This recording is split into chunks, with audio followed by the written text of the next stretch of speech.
recording now. All right, so we're going to continue collecting our own data today. I'm going to pop you guys out onto the other screen so I'm able to see the chat. There we go. And let me quickly pull you guys back and see what we... All right, so we've done 4 pairs today, or so far. We could do 1 pair, and then maybe we could do a little bit of data reviews too, because I noticed there was a couple of submissions for the data review. So we're going to start backtesting first. We did CAD, GPY, Euro, AD, GBP, CHF, AD, USD. You guys need to prepare. What are we going to do next? So we did these 4. Now you guys pick which pair we're going to do next, and then we'll go and do that. He says Euro, JPY. What do you guys think? Gold. Gold. Well, I don't really trade. I mean, we could do gold, I guess, but we could maybe. All right, 2 people are saying Euro, JPY. We'll do Euro, JPY then.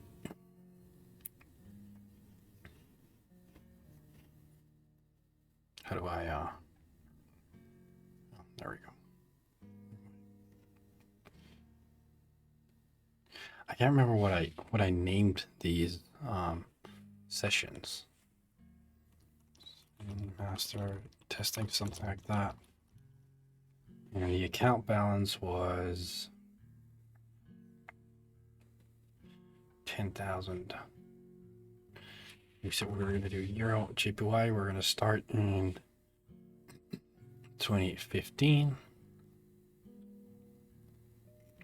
How's everyone's trading going, by the way? I know that January was a really rough month for the majority of traders. But how's February been treating you guys so far? All right, then we got to click advanced. There we go.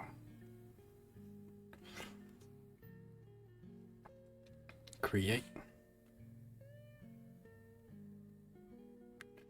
There we go. All right, let's see what you guys said. 10K. What do you mean 10K? You did 10K in February? Oh, wait. Oh, no, you mean 10K is in my account size. Yeah, gotcha. My bad. Not bad. 1 hour up right now. Not bad. Break even. Missed a few trades. All right. Sounds good. Well, you guys get tapped into this trade that we took on... What is it? I got tapped into 1 trade today. This one, GBP and ZD. And it was a little bit of an odd trade for some. But took this one. And I missed out on the one that John sent because I was on holiday. That short trade that he sent in. I can't remember which pair it was. But I didn't end up taking that one. I don't remember which one it was. I remember John sending in a trade earlier this morning. Oh, that trade. I didn't take that. I missed that trade.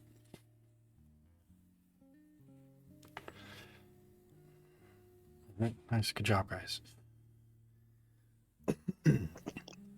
We said Euro JPY. We're going to get started with that. Let me change the colors real quick because I'm straight. I don't want purple on my charts. I'm sorry, Alice. I'm just kidding. I know it says your name.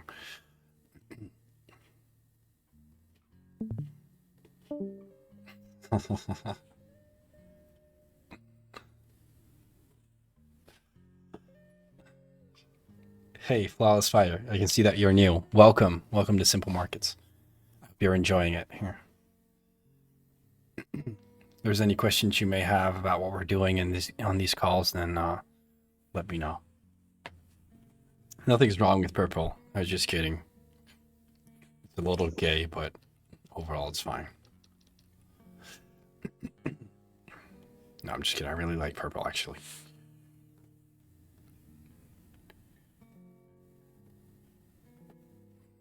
watched all the previous ones. Well, thank you for watching them back, and I'm sorry you had to listen to my voice for so many hours on end. I hope it wasn't too painful. Right, we can still extend that trade. And the reason for extending this trade, also, what is that? Let me turn that indicator off. The reason for extending that trade, never mind. I was going to say we could extend that trade because so far, no new structure has been formed. But when it basically takes ages to reach like that, then we're going to look at new structure.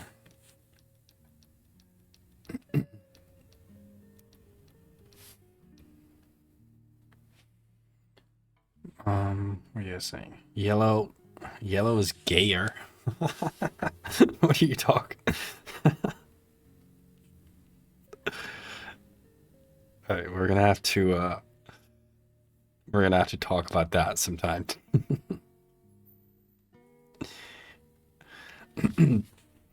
My backtesting photos are full of colors people left on the charts. Yeah.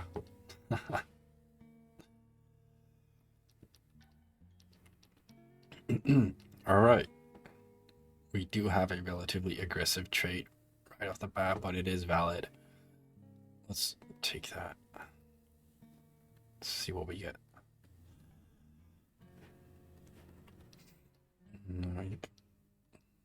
Did I place it? I'm not sure if I placed it. What the fuck happened? Did it not trigger? I don't understand.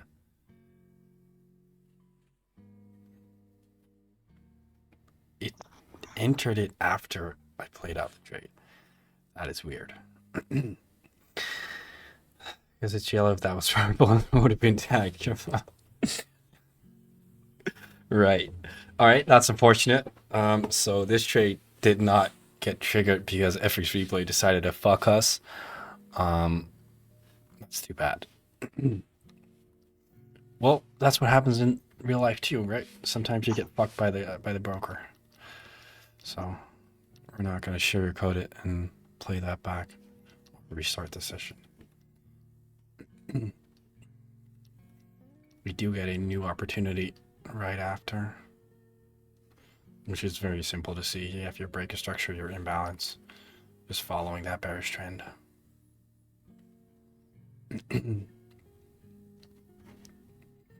Had someone DM me yesterday on WhatsApp, and he said that he thought that I should disclose my exact bank statements every month. Now, I thought that was kind of ridiculous, but I would want to hear your thoughts on it.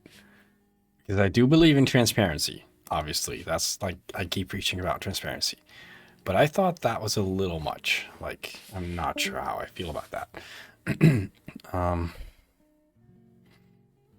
But I thought that was kind of ridiculous. I mean, I try to be as transparent as possible, but I didn't really feel like showing him literally every little thing. And he was like, well, otherwise I'm not going to join. I'm like, fine, you know, I don't really give a fuck. But drop the SSN, the social security number.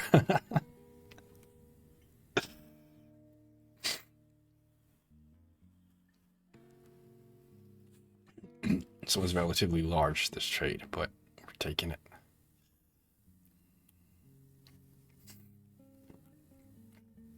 How'd you find us, Flawless Fire 95? Did you find us on YouTube or? We're gonna get rid of that trade. It's taking way too long to enter. Originally, Aura found your channel on YouTube. Oh, nice. Can you guys still hear me now? I'm just moving my mic around a little bit because it's blocking the Discord chat. We're going to take that trade. All right. I think as a coach, you should give you access to your card numbers and bank details. Yeah.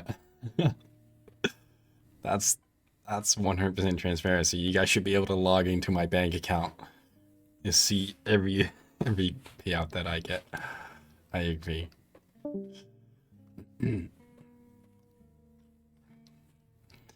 All right. That is our break even. Our first win. Here we go.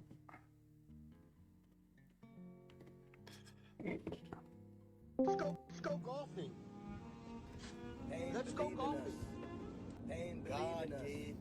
All right, and we'll make a new channel, Euro JPY. Also, I'll make sure to send this invite link because I know that a couple of you guys who are new here might not be in this server yet. So I'll send it in here. This is my backtesting server. Oh, that's TradingView. I need FX replay. +3. Put the chat back on the other screen. Oops, why is it laggy? So apparently, FX Replay has a Discord server, and I joined it just so I could say that it's awfully slow. So I'm going to be complaining to them about how slow FX Replay is.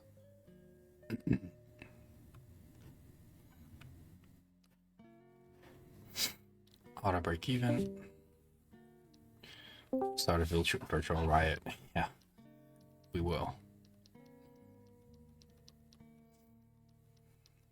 All right, that's break even.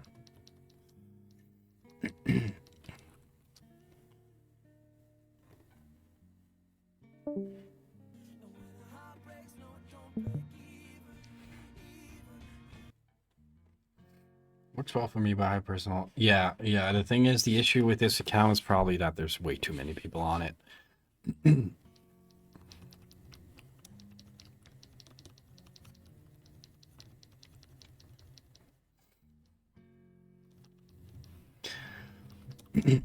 So I was wondering, guys, what is your motivation, the reason that you started trading?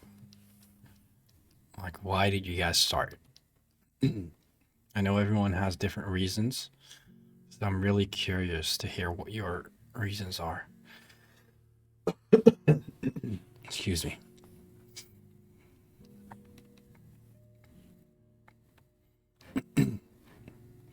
Hold on 1 second, guys. I'm just gonna grab some water.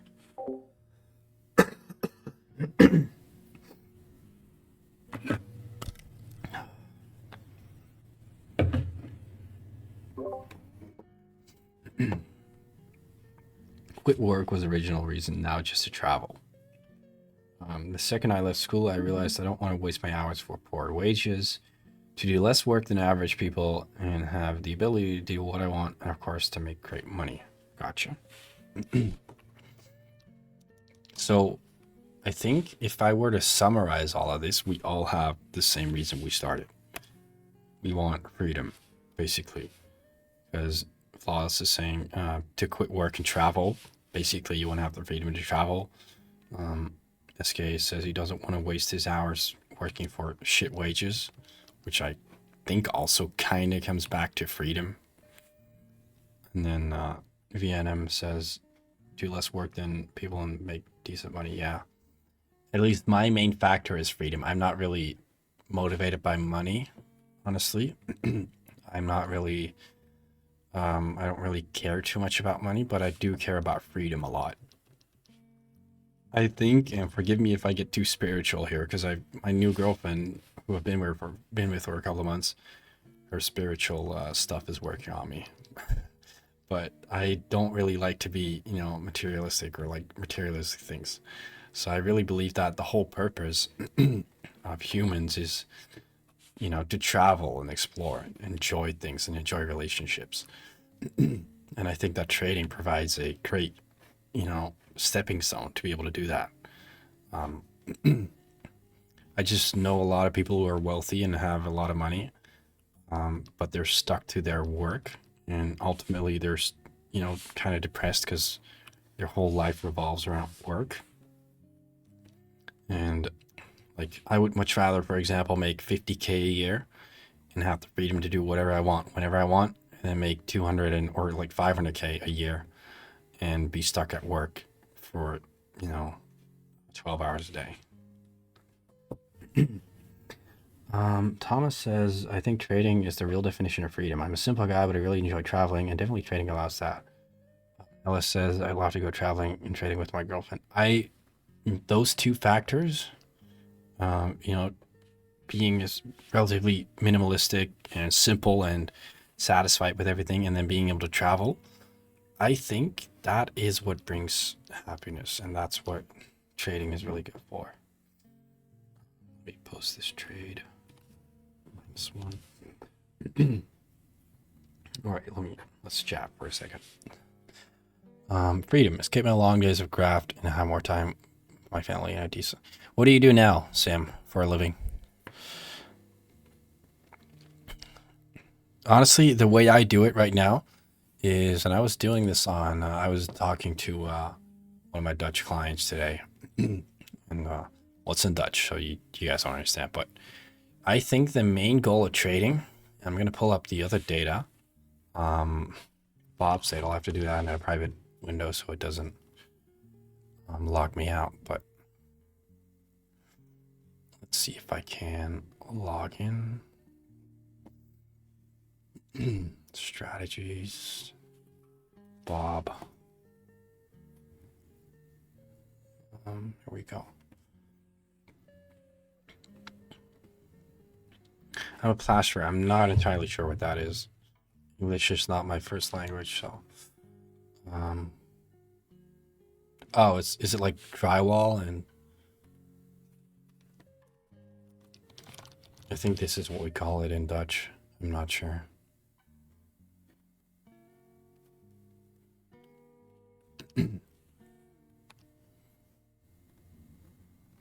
Anyways, I want to show you guys something, but it doesn't seem to load. Trading let me just snowboard all the time, bro. Yeah. Come on. I don't know why it's not loading. I don't think I've saved it, no. Something else.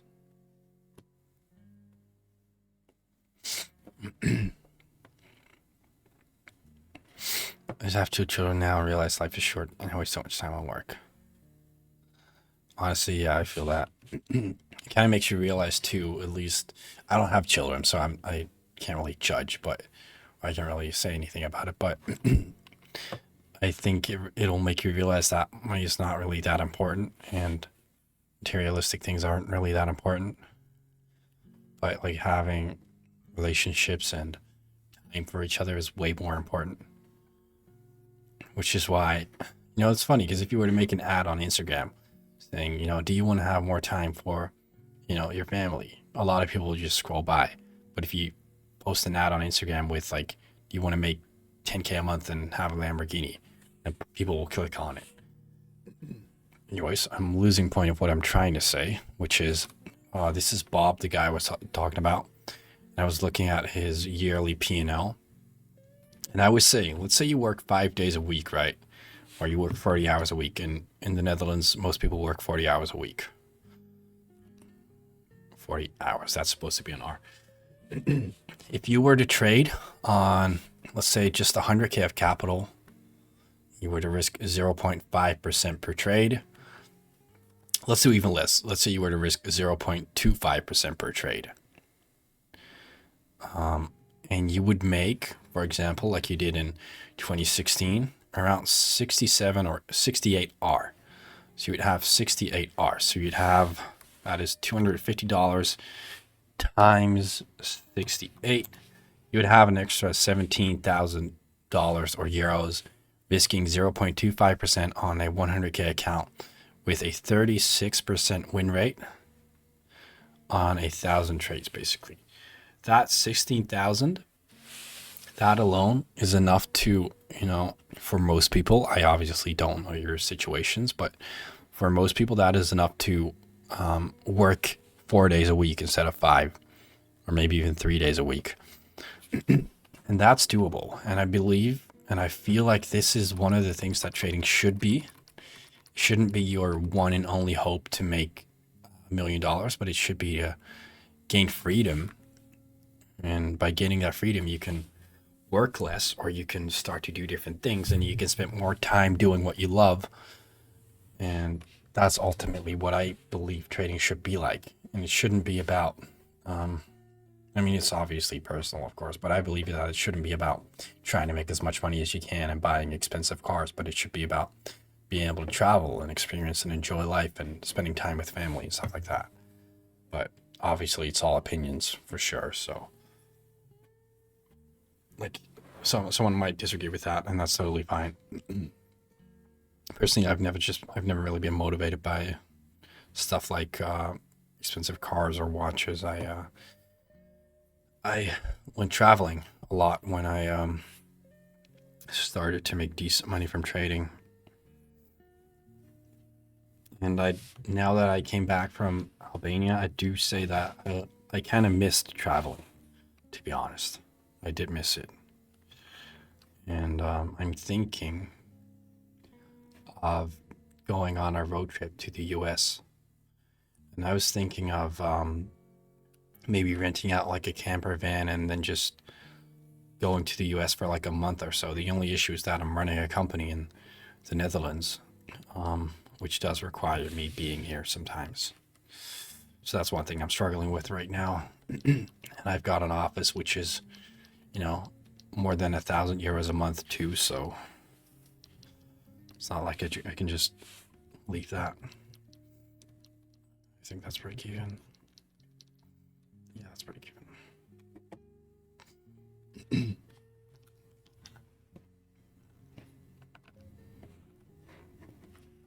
But I would love to go back and travel a little bit more. I do miss traveling. But that's what I did in 2023. I don't know if any of you guys in here know me from 2023. No. But in 2023, I was gone for 6 months straight. And I was traveling pretty much nonstop for about 6 months, and it was awesome. It did take a toll on me because it is exhausting, to be honest. But it was fun.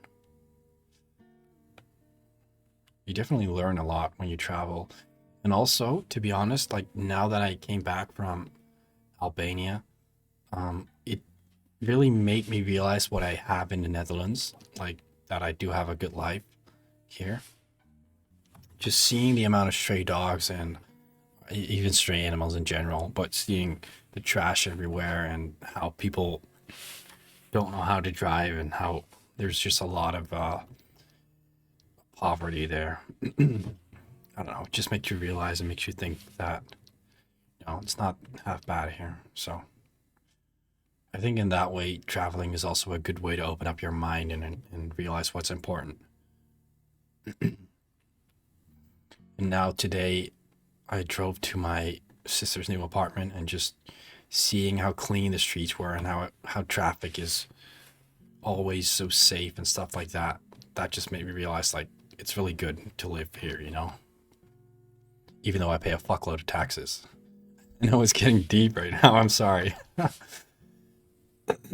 wasn't planning on going that deep tonight.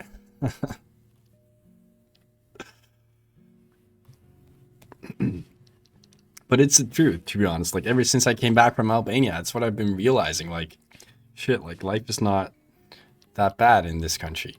Even though I complain a lot about how much taxes I'm paying and how there's like a lot of what's it called, inflation. I mean, just coming back home from a country like that makes you realize that, I'm complaining about how something that is really good is not as good as it used to be. But it's still really good.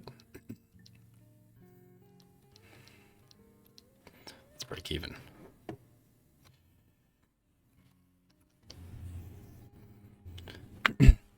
Matt's pretty sure your growth is rubbing off on you. I don't know. I just believe that trading should be, a stepping stone to gaining that freedom.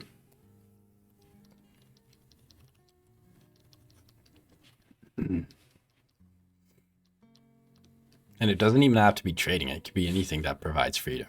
You know, anything that allows you to work remotely, or anything that doesn't require your immediate presence or your immediate attention in order to make money. I believe that could be considered freedom. I know someone who's a photographer who's traveling, who's literally traveling to beautiful places to take photos, and then he sells those pictures, and then he gets paid to basically take photos.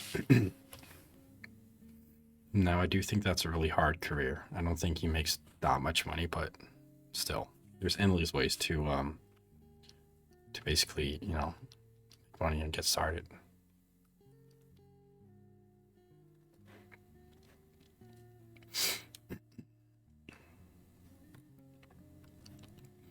One thing I realized too today is that I came back. So my sister, she's moving into a new apartment because her old roommate is moving out, and her apartment is close to 1,500 € a month right now. So there's no way she could afford it. And so she moved into a new apartment, and the apartment was literally like 40 square meters, which I have no idea how much that is in feet for the Americans.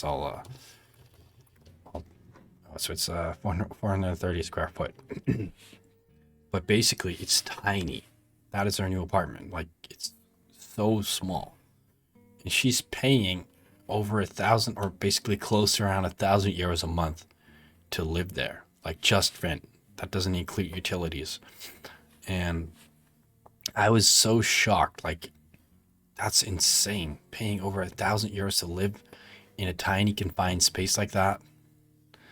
And it just kind of made me realize too, like, shit, if I were to make, spend 1,000 euros a month on such a small space, then I would much rather, buy a van and go traveling.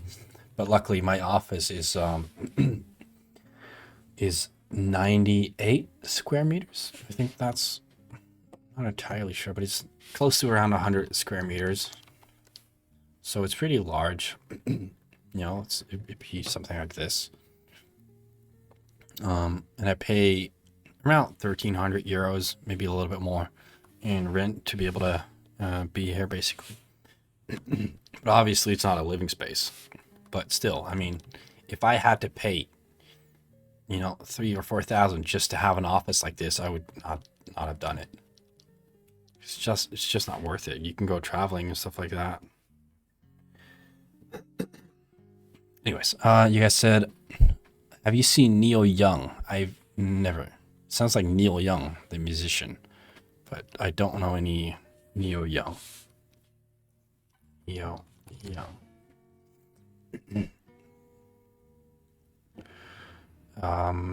No, I don't know who that is. But he's Asian, so he's probably legit. Because they're all smart and mathematician. Oh, that's racist. I'm sorry, guys. That's racist. I shouldn't have said that.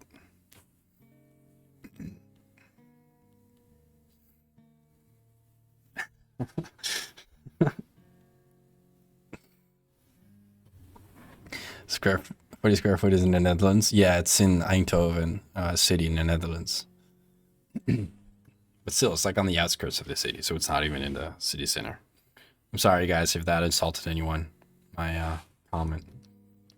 I come from like a sort of like really a farmer's background, and we're all used to swearing and stuff, so I'm being offensive, having offensive jokes, so I sometimes forget. So my apologies.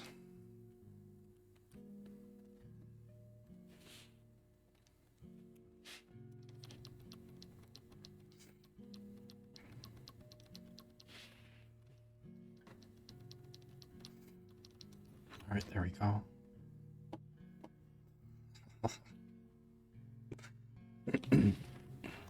Plus 3. It just so happens that my strike rate generally is around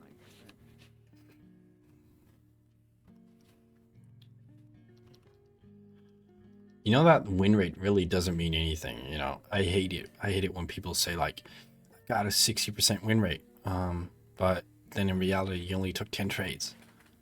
and then someone who's taken 500 trades has a 40% win rate, but gets looked down upon because his win rate isn't as high, but he made way more profit. That's why win rate is a little overrated.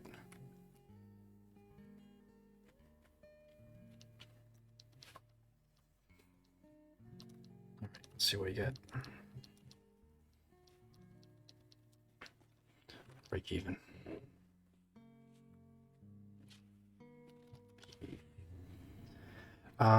Wallace says, just need mine to be high enough to generate positive expectancy. Exactly. Well, that's all it is, basically. What I show you guys too, right? This data. It's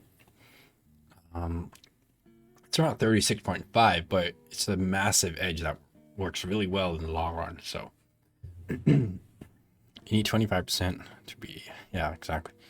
I thought 90% win rate and 1 to 3 RR is real.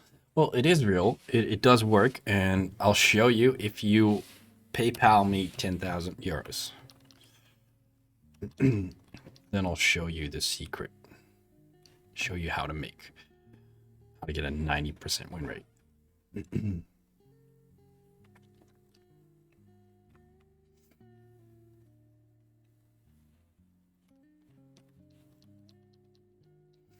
I think that would have hit break even. I'm not sure.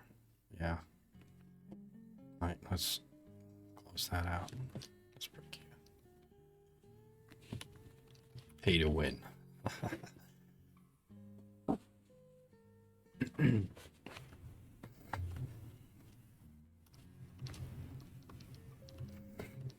I haven't traded last week. I was going to trade, but seeing as I'm now funded with this new firm, Alpha Capital, I wasn't really sure how they'd react if I were to trade from like a different country, and especially because it was Albania, and I know they're a little bit more skeptical about countries like that, so I just decided to, just skip the week.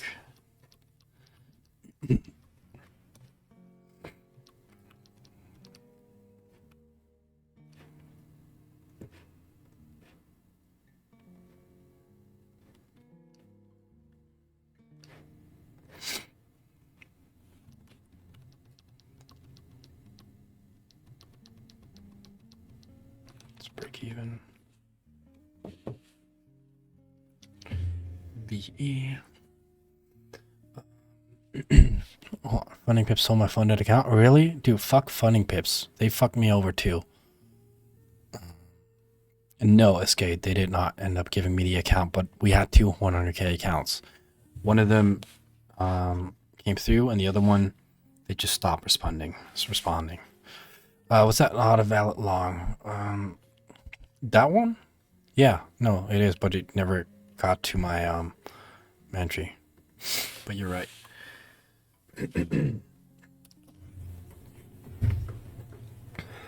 But yeah, Funding Pips is a shit firm. Fuck them. I got a partnership offer from they're called Funded Next. They offered me a partnership, but I rejected it. They told me that I would have to make a couple of videos about their firm, and I would get a free funded account, so I wouldn't have to do the challenge, but I would get a free account basically, and then I would have an affiliate link, and I would get up to 30% of basically affiliate costs. But so I asked around, and apparently it's a terrible firm. Like, the spreads are ass, and I've got a lot of slippage. I don't really want my channel to be associated with a firm like that, so I didn't take it.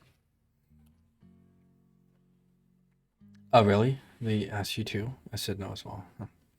Right on. Ban me for copy trading, send a very unrecognizable pick, and then stop responding. Yeah, that's what they do. They give you vague answers, and then they just leave you hanging. Honestly, a lot of these companies are really the scum of the earth, to be honest. Like, the way they rip people off just fucking annoys me. giving people bullshit reasons just to avoid having to do what your business is basically supposed to do. You know, you're preaching that you're handing out funding accounts once they pass a challenge, but then as soon as they pass a challenge, you're like, hold on, something's not right. They give you some bullshit reason.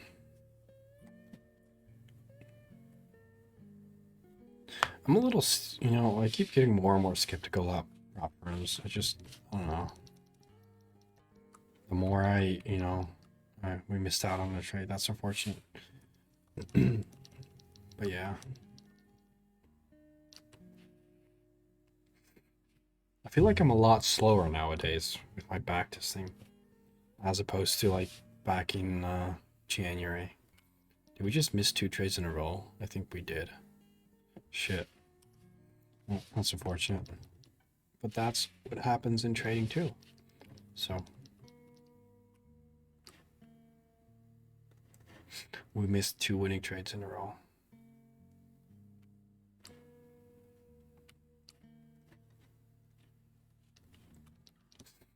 Let's see.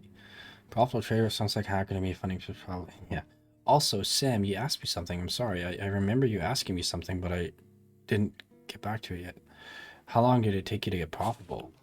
So the funny thing is, my first 3 months were more profitable than the 2 years that followed after that.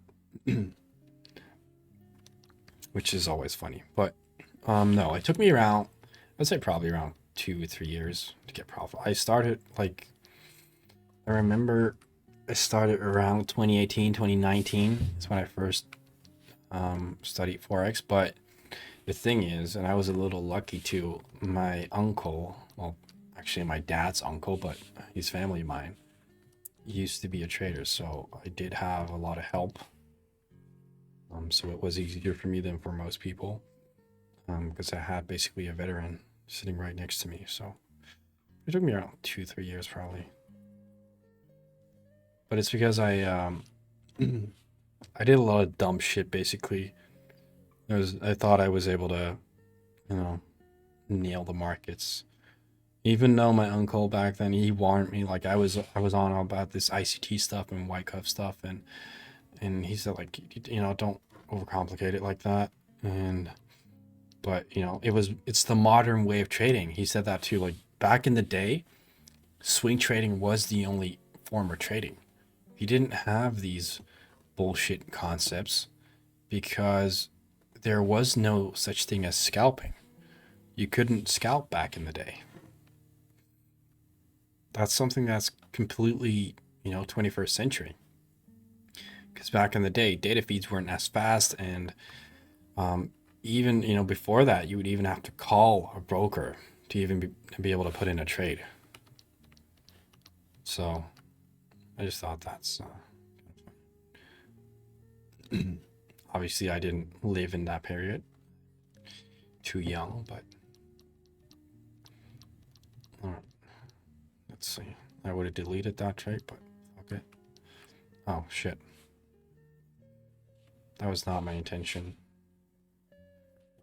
You lose some, you win some, right? I gotta take a screenshot. Hold on, let me answer your questions. It's because we don't listen to Moana, but that's probably true. That is probably true. That's the reason. Yeah, there's only one way to fix that. We're gonna have to turn that on. Fuck, dude, I do. Never mind. You know, I keep getting copyright strikes, so that's. I know Ellis is working with me now on my YouTube channel, and our YouTube channel has like 3 or 4K watch hours, but I know that a lot of watch hours are not being counted because I keep on, you know, turning on copyrighted music. But fuck it, I don't really care. Were you profitable before this strategy? Yes, I was. I was trading a very similar strategy. The only difference was that I was not using the fib level. So I was using regular supply and demand zones like that, basically. But I was pretty much doing the same thing, to be honest.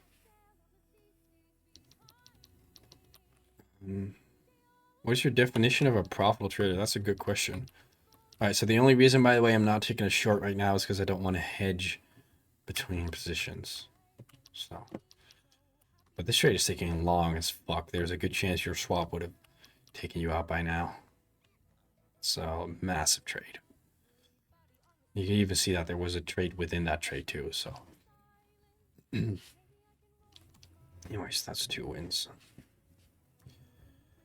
My definition of a profitable trader. Yeah, good question. What is my definition of a profitable? That's such a deep question, to be honest. Because I believe being profitable is consistency for at least 4 to 6 months, but also being consistent mentally, if that makes sense. Like not having thoughts that keep changing. You know, there's a lot of people who are profitable for a couple of months, but it's mainly luck. But what I mean by that is a good trader. I'll change the question. What I consider a good trader to be.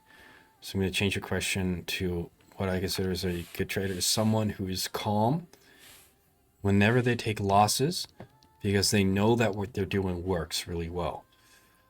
That's what I think is a good trader.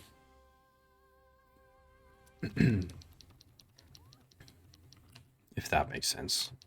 Trust the statistics. Yeah, exactly. Like, I'm even going back to this picture again.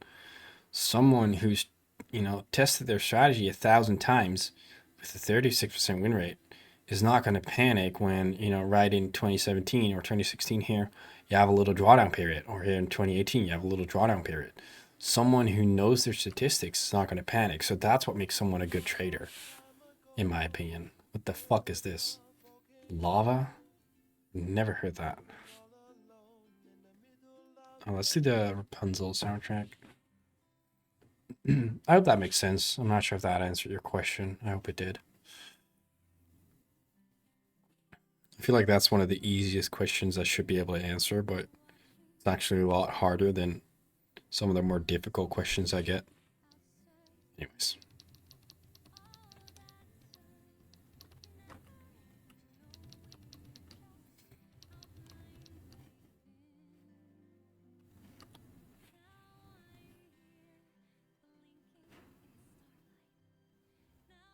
Why is my cursor gone? How do I get it back? Oh, there we go. What would you guys say? No, definitely. I just want to see your opinion because everyone has different opinions on it. Yeah, what's your opinion on it, Thomas? On what a good trader is, or a profitable trader?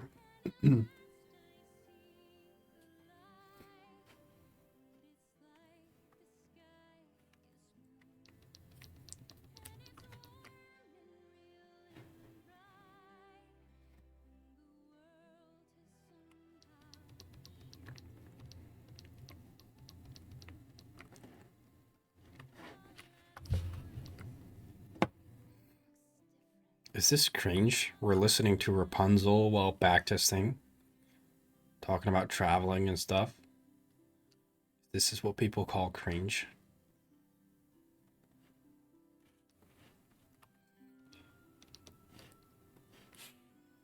Did I turn on auto break even? Yeah. That's a missed trade.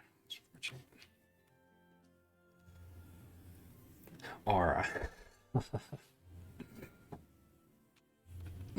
I wouldn't care if it was cringe because I'd be proud of it. I'll change my name, the Cringe Trader.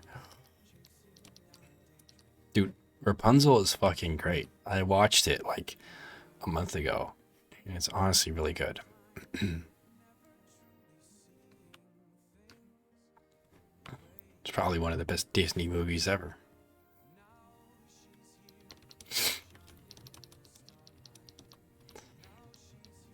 That's a loss.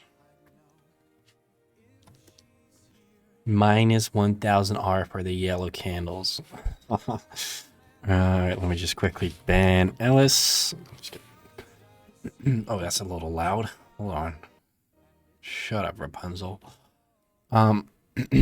someone that can end up positive in the long term more than in the short term, and being able to maintain psychologically. Yeah, I guess that's a better way of phrasing it. Exactly. I agree. Why is, oh, there we go.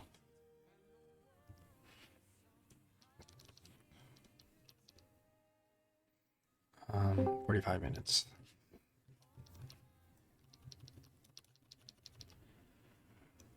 Technically, these are valid too, these short, smaller trades, basically.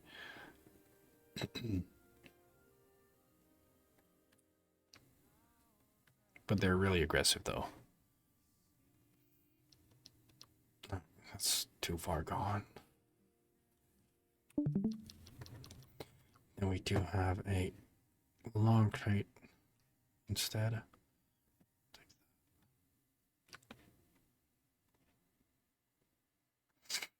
The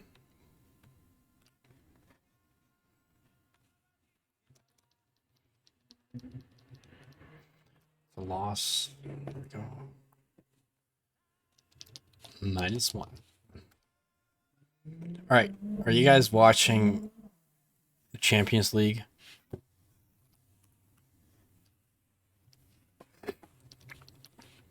Also, I know, Flawless, I'm assuming you're from the US, right? Because you said SSN, you said social security number, so I'm thinking you're from the US. Right, yeah. The US has insane players in my favorite club.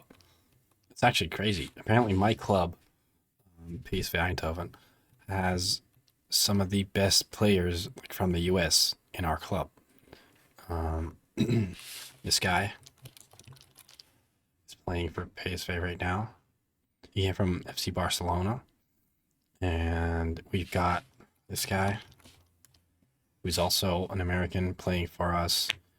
And we've got this guy who's also playing for us.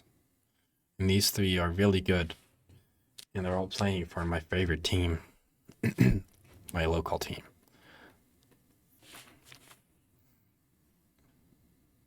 Oh, sorry. Yeah. Football. A Champions League is it's basically a sport.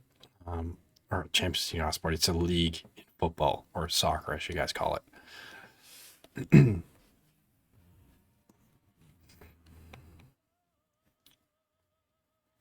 Soccer.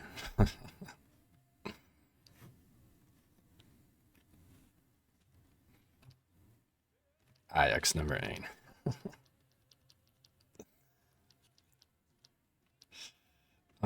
I would have deleted it if it got that close to break even.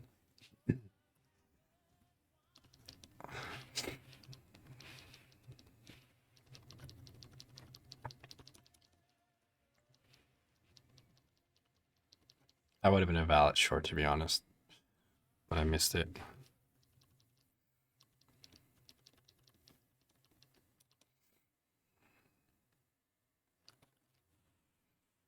They call it soccer here too. Football is Gaelic football. Gay. I'm not sure how to pronounce that in a manner that doesn't sound funny. Gaelic football. Is that how you say it?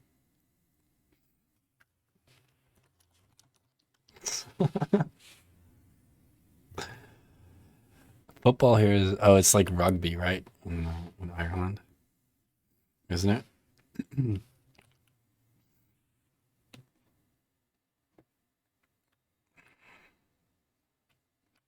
Gaelic. So only gay people are allowed to play it.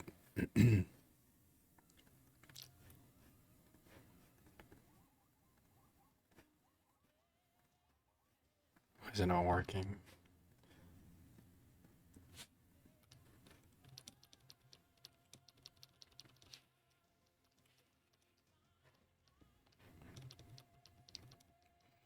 Kieran.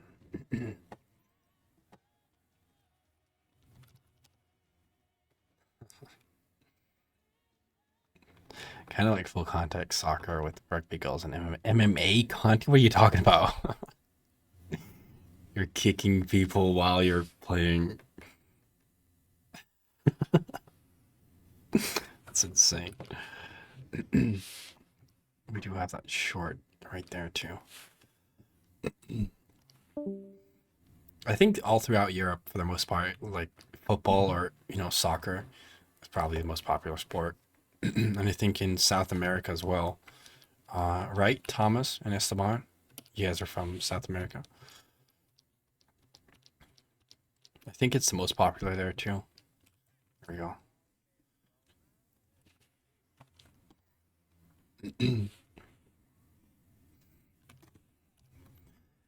People get sent to the hospital from my school all the time because of it. It's insane. So, did you guys watch the Thomas and Esteban? Did you guys see the match of Argentina against the Netherlands in 2022 World Cup semifinals? What'd you think of it? What'd you think of the match?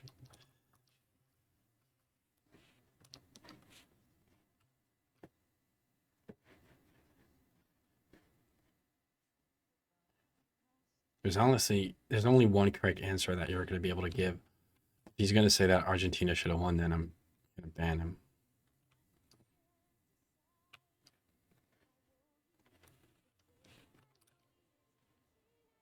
All right. It was fun knowing you, Esteban, but you're gone.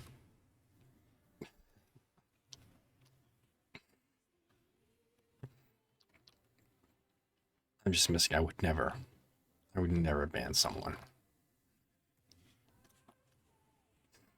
Hold on, did I turn on the auto break even? Yeah. Oops. That's a mistrade. I cannot believe that I'm losing my YouTube ad revenue over The Lion King. That $20 that I was going to make from YouTube. We're losing that, Ellis, because we're playing The Lion King in the background. Apparently that's more important than YouTube money.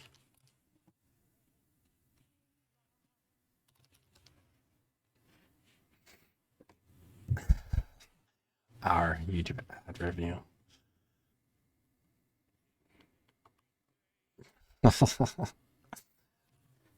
We're going to be living off of baked beans and toast just so that we're able to listen to Moana. We need the YouTube ad revenue to live. It's no body closure.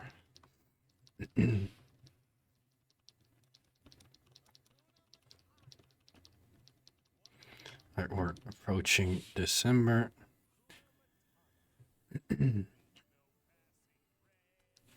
No, where are you up?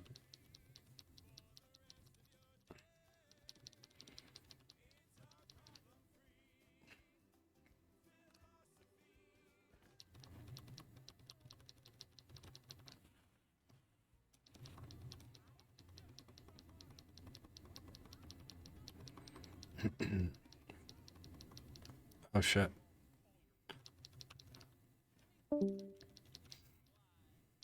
All right, so we're approaching December. This is right around where I stopped trading. I would still take that trade though. I usually stop around 15 or the 16th of December. Depends on a week, of course. Auto break even. This will be our final trade, but it's a missed trade. So that would be it for this year.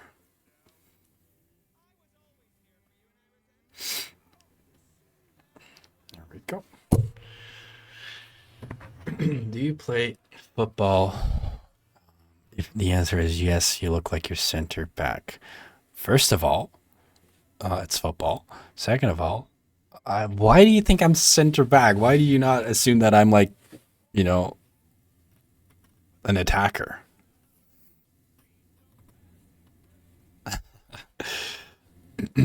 All right, so I did play football, but I was a midfielder. I played. I don't even know what it's called in English.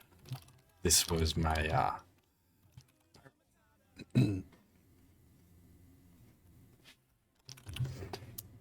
central midfielder. That was my position on the field. I played for quite some time, but this is around where I play usually. So, people from the Netherlands are tall and strong. Perfect center back. I guess that's true. You know, Virgil van Dijk from Liverpool. He's Dutch too. He's like 196 or something. 195. He's a defender too. No, but I used to be a central midfielder. Slow as well. But no, I was a boxer for quite some time. But then I had to go to I went to study music basically. I cannot believe I'm promoting someone else while I'm in my stream, by the way. That's insane. What the fuck? Anyways, don't subscribe to that guy. Subscribe to me. Or subscribe to that guy. I don't really give a shit. All right, so then subscribe to that guy too. I don't care. But don't not subscribe to my channel, but subscribe to his channel. Like, if you're gonna subscribe to him, make sure to subscribe to me as well, because otherwise I'll feel really offended. What I was gonna say, we're gonna take a look at this. We have a 45% win rate, really solid, not bad at all. Let's see, we took 3 losses in a row, 2 wins in a row, pretty decent PNL. So we're gonna add that to the server. Here we go. Euro GPY. Boom. Banned. I got a few backup is. Anyways.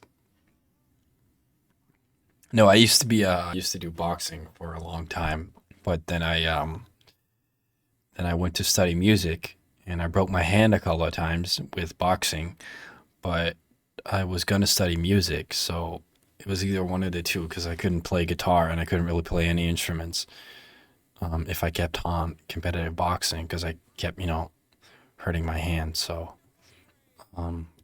yeah. I went to the shops pretty close. All right, thanks for joining, Alice. I'll talk to you. So, yeah. We've been going for about an hour, so I'm going to finish up the recording soon, too. Is there anything else you guys want me to go over today? Got a little bit more time. A couple of minutes.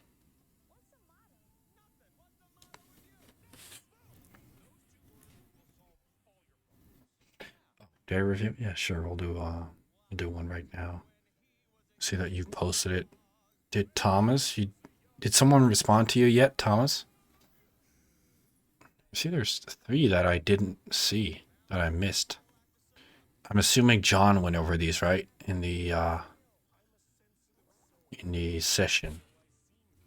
Alright. Fucking lazy fucker keeps forgetting to check it. That's been checked too. What about Hampus? Has your data been reviewed?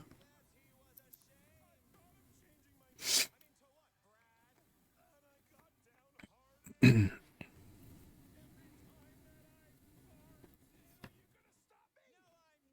the fuck? Disney songs. There we go.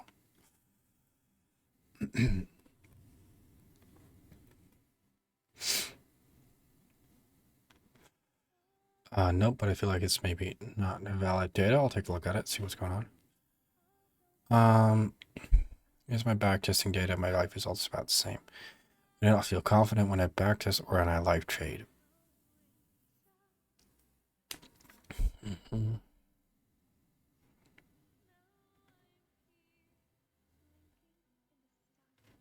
Let's see.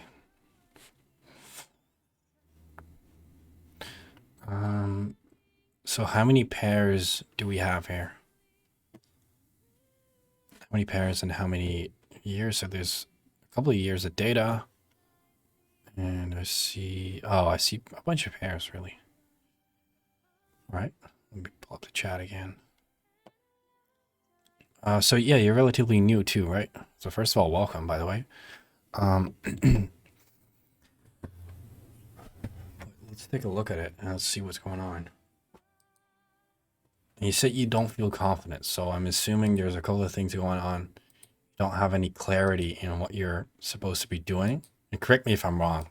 I usually just say exactly what I'm thinking, and it might be totally wrong, but um, correct me if I'm wrong. And then we'll take a look and see what's going on. All right. So when you're trading, is this how you're looking at the market too?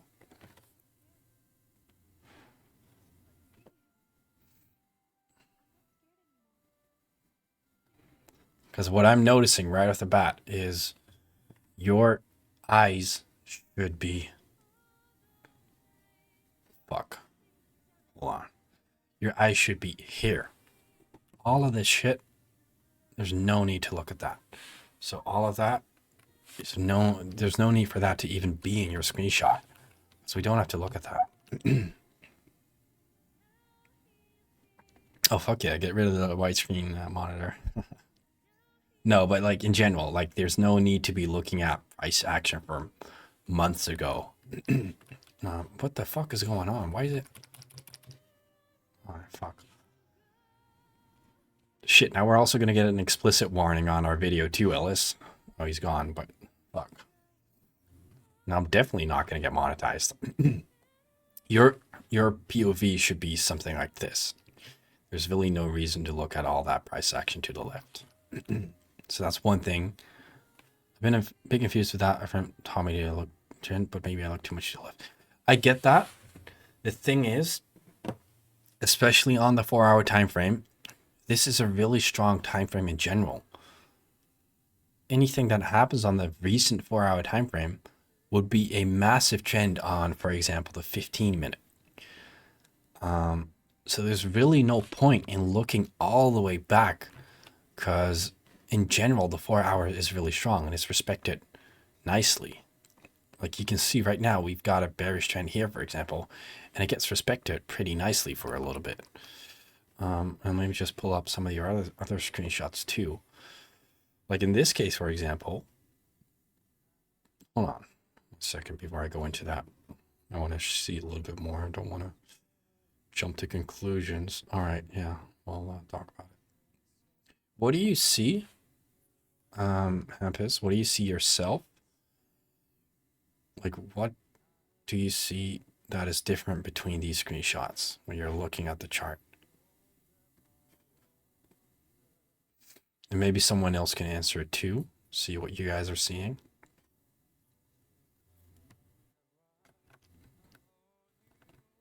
Exactly, yeah, Hampus, yeah, you got it right away. This one's very, very zoomed out, and this one's very zoomed in. So,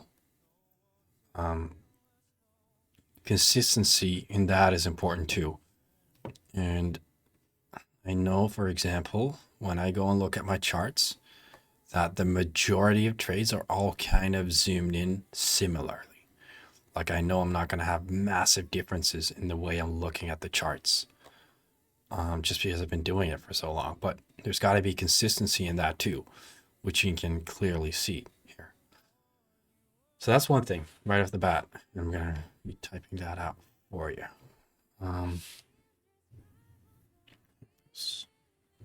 Consistency in the way you view the market. Do not zoom out. Picture A, so we're going to name that picture A.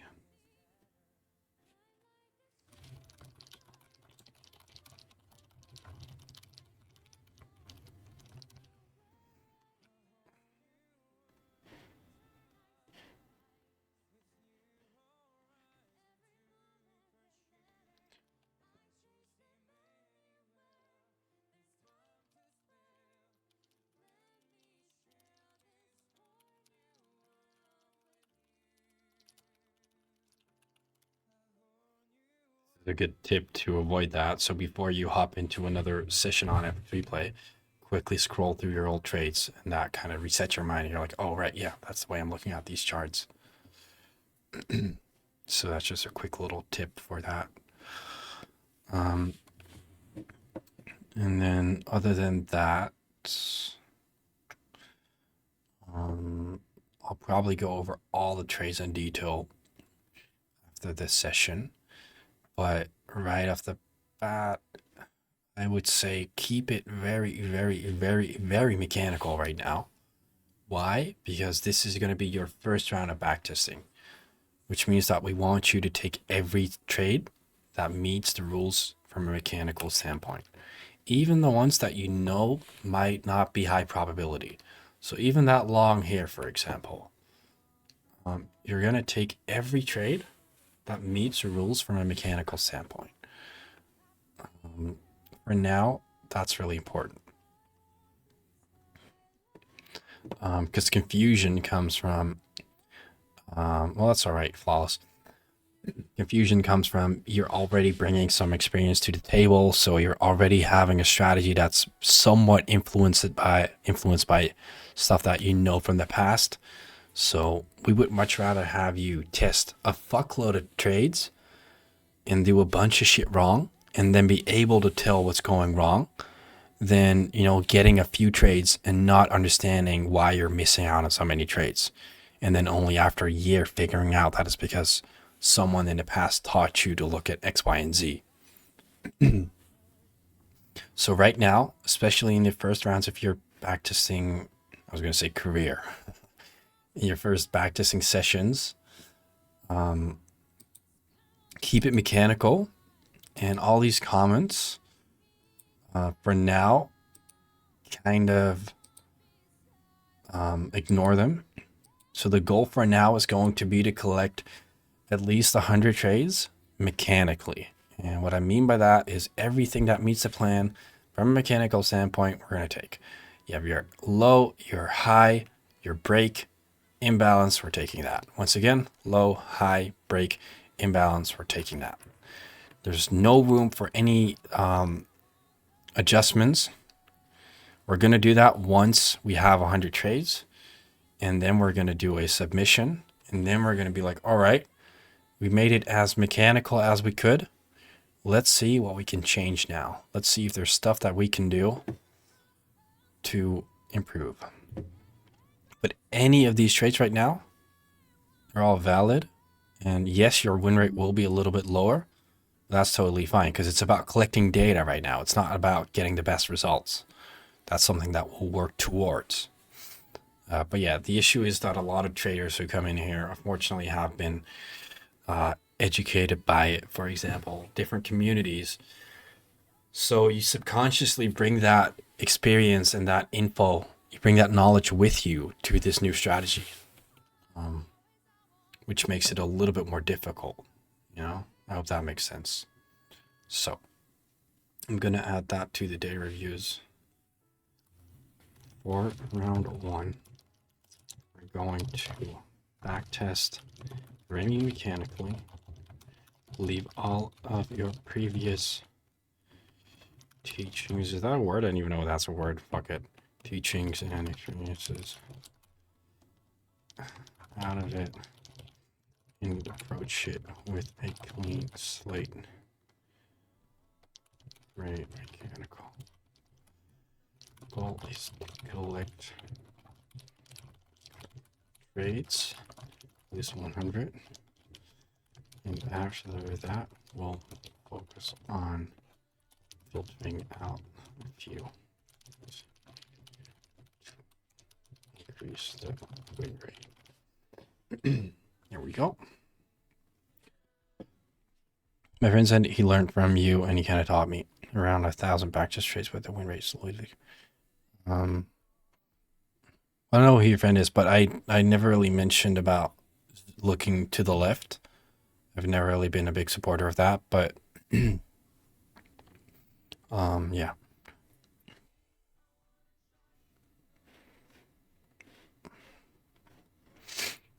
For round one, so yeah, this is what I would do for now. I will say though that the trades, the majority of your trades are looking really good, so it's not an issue with the trades necessarily. I don't really know if you have like an overview. Oh, there you go. What is your overall win rate and your overall your overall results, basically.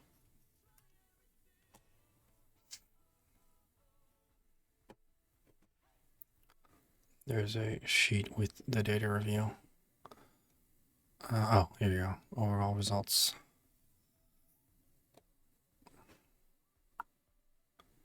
Oh, that's not bad at all, dude. That is not bad at all. Shit, you should be proud of that, to be honest. You got yourself a sustainable, profitable edge. It's definitely something to be proud of. That's for sure. Now, with the small changes that we'll be able to make, I do believe, for example, like we said, not zooming out all the way, we should definitely be able to get that to 34, 35%. So let's work on that. But don't forget, you already have a profitable edge right now. If we're going to throw that into an equity simulator, which is probably my favorite tool ever, we also need to get it back up. Yeah, we're going to work on that for sure. I believe that we can get that back up. But it's important to remember that what you've got now is solid already. So don't be discouraged with what you have now. Understand that what you have now is solid. We're just going to do our best to see if we can make it a little bit better. But let's say you've got a 35% or 36, which is around average. You take 1,000 trades in one simulation. It's going to be incredibly, oh shit, 1 to 3R, of course. It's going to be incredibly profitable. Now, lower that to just 100 trades. It's going to be a little more rocky. Now, lower that to just 10 trades. Some of these simulations are not even going to turn out profitable at all. Kind of bringing into perspective the importance of sample size and data. And now you said you had around a 30, I think 31% win rate, something like that. Yeah, in 10 trades, there's a good chance that's not going to be profitable. In 100 trades, that's going to be a lot more profitable. Now, in 1,000 trades, your edge is extremely profitable. And this is what you just sent me. This is what you have now. So that's something to be proud of. That's why I'm saying it. A lot of people don't even get to that point. So try to understand that what you have now is already solid, is already something good. Being able to get that up to 35, 36, wonderful. That'd be just, the cherry on top. But we have something good. We're going to try to make it a little better. It's important to know. Anyways, good job. You've been doing pretty solid with the trades. I mean, they're all looking really good. So let's see how we can do round one. And then once you've collected 100 trades, then we'll get back to it. Then Shay, I would assume that John probably went over this. Shay's not here right now, so I cannot answer that. And then there's Flawless. It's 100 trades while testing a variety of pairs. I wanted to check in before continuing to see if there are any obvious flaws or issues I should review. I haven't tested all pairs for 2023 yet, but I've included the ones I have so far. I feel like my win rate is a little bit high and will likely level out with a larger sample size, but also maybe partly due to using more discretion based on concepts mentioned in live stream, like external structure, liquidity sweeps, reversals, avoiding barcoding PA. All right, yeah. Let's test it. Yeah, so the thing I'm doing now with the data collection is I'm testing it extremely mechanically. So when we started the series of the Sven is Unprofitable series, basically, we said we were going to do it extremely mechanically so that everyone can see and test the strategy. We weren't going to name anything such as, double tops or liquidity or whatever the fuck. Anyways, yeah, this is extremely, extremely high, 48.6% win rate. That is, like you said, most likely going to get a little bit lower once you have a larger sample size. Yeah, you're welcome, anytime. Anyways, we're going to look at it. I have no idea how this platform works, Notion, but let's see. Oh shit, that's cool. Just integrated fucking TradingView into it. That's pretty cool. Now how do I, what the fuck? What's up with this weird ass parody, by the way? Like, what the fuck is that? I have no idea how to open this. Fuck. Backtest? You're gonna have to help me out there.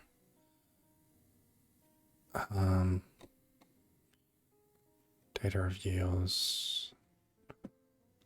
Oh, that's an MKV file. I'm not sure if I'm gonna be able to open that. Yeah, we can. Load more. Gotcha. Oh, I see. I see. Yep.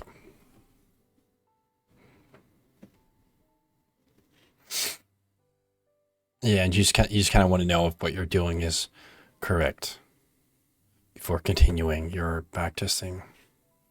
That's fair. Shit, you guys are all using purple colors. Maybe I'm the one who's gay.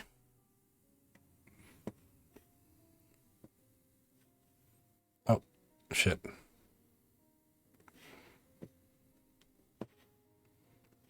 So far, so good.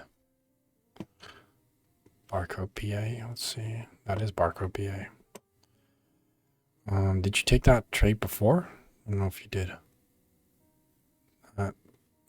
Oh, you did. Nice. Let me also. I just use whatever people call us. Oh, yeah. Gotcha. So you're not gay. It's not us. It's them.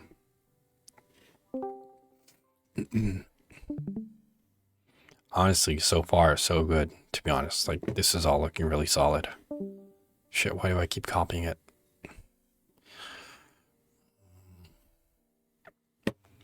No, definitely keep going. Like, all right, this is getting weird. You're very zoomed out all of a sudden. But let's see. Maybe that's just a one-time thing.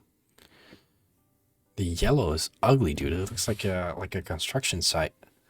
Like the machinery you see on a construction site. You know what I mean? You look at the machinery on there. Like, that's what it looks like. Anyways. All right, so I am noticing one thing here. Huge difference between the way you're looking at the charts. That's all right. Just what I said. Don't try and make that a habit. Whenever you go on back to something, take a quick glance at your previous session. Let's say right now I want to open a backtesting session. I'm just going to go through my old trades first, real quick, just to see kind of the level of zoom I'm working with. That type of yellow is sus. It is sus. Because right now, the entire session, you're going to be used to that zoom level. So you're going to look at a larger set of trades, basically, or a larger range. So just quickly go over your old trades and, kind of reset your eyes to be like, all right, this is the way I'm looking at it. It's really as simple as that. Just a quick glance at your old trades. But the trades that I'm seeing are really good. Let's see. I'm really close to the mic, by the way. I don't even know if that's been picked up on OBS because I've been like practically swallowing this mic. What the fuck? All right, huge wicks. Fuck that. It's valid from a mechanical standpoint, so.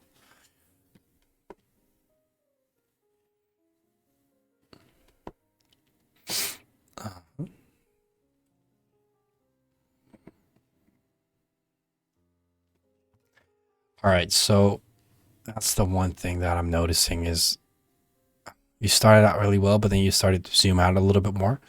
Now it seems like you're zooming in again. Just make sure that you keep the same level. I feel like that's such a retarded thing to say, the same level as zoom, but that is genuinely what I would tell you to do.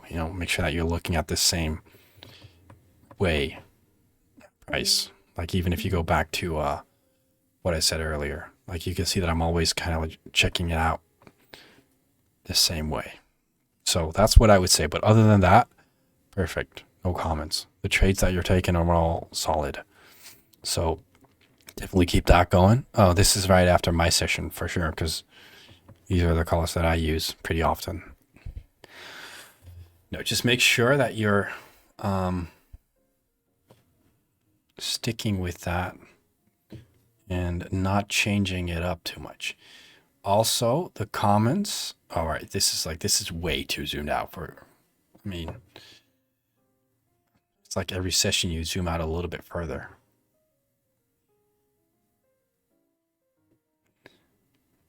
So make sure that you're just looking at recent price action, zoom in a little bit more.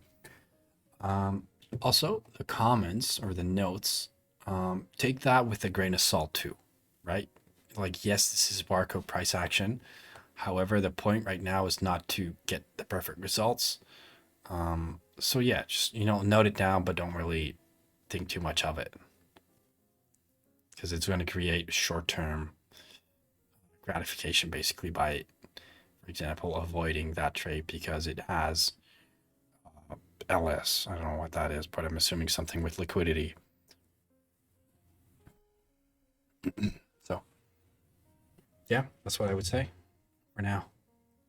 Other than that, the trades are looking really solid, so good job. All right, I think that's going to be it for this session. We've been going for about an hour and 20 minutes, so I'm going to post this recording to YouTube. Thank you guys for tuning in, and thank you guys, Hempers and Flawless, for joining the community too. Hopefully we'll see you around a lot more.